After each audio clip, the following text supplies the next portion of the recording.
Salut à tous! Voici une vidéo bonus pour aller un peu plus loin.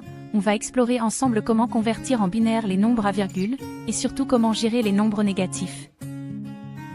C'est un peu plus technique, mais super utile pour bien comprendre ce qui se passe derrière les coulisses de l'informatique. Alors, si tu veux te challenger et maîtriser ce sujet, reste bien avec moi, c'est parti! En informatique, on utilise souvent des préfixes pour indiquer dans quelle base un nombre est écrit. Ces préfixes évitent les confusions. Voici les principaux. Hexadécimal, base 16. Le préfixe est 0x. Exemple, 0x2a égale 42 en décimale. Le 0x signale qu'on est en base 16, avec des chiffres de 0 à 9 et des lettres de A à F. Binaire, base 2. Le préfixe est 0b. Exemple, 0b1011010 égale 42 en décimale. Le 0b signifie que ce sont des bits, donc des 0 et des 1. Octal, base, émoticône, n'en croyant pas ses yeux. Le préfixe est 0 ou parfois juste 0 dans certains langages. Exemple, 0 au 52 égale 42 en décimale. En octal, les chiffres vont de 0 à 7.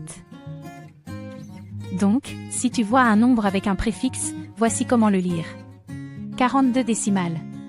0x2 à hexadécimal. 0b1011010 binaire. 0 au 52 octal.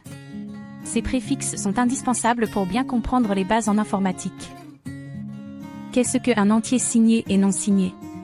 Un entier signé en anglais signed integer, c'est un nombre qui peut être positif ou négatif. Par exemple, on peut représenter des valeurs comme 10, 0 ou plus 25.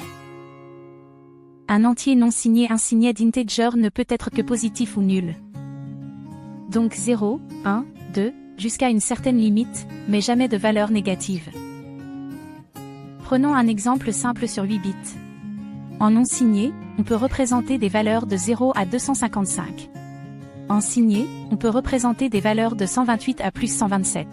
Car on utilise un bit pour le signe, 0 pour positif, 1 pour négatif, en complément à 2. Donc, signé signifie qu'on réserve un bit pour coder le signe du nombre, tandis que non signé utilise tous les bits pour coder uniquement des valeurs positives. C'est un choix important quand on programme, car ça change totalement l'interprétation des bits en mémoire.